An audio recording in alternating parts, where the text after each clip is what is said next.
Hi guys, today we will talk about how to choose alert sounds on your WeChat app. We will go to figure out this solution or know how you can do that on your WeChat app. All you have to do, you just go down here, you click here on me, then it's going to take you to next window here like you say, and you just click here on settings, then it's going to take you to settings window here, and you just click here on message notifications, then you come to message notifications window, and you come here to alert sounds, you will click here, and here you can choose alert sounds you want to add on your account here. So just click and it's going to add with you like this, and you click here on down and it's going to add with you.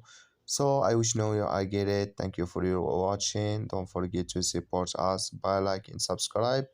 So just follow this ways and it's going to work with you.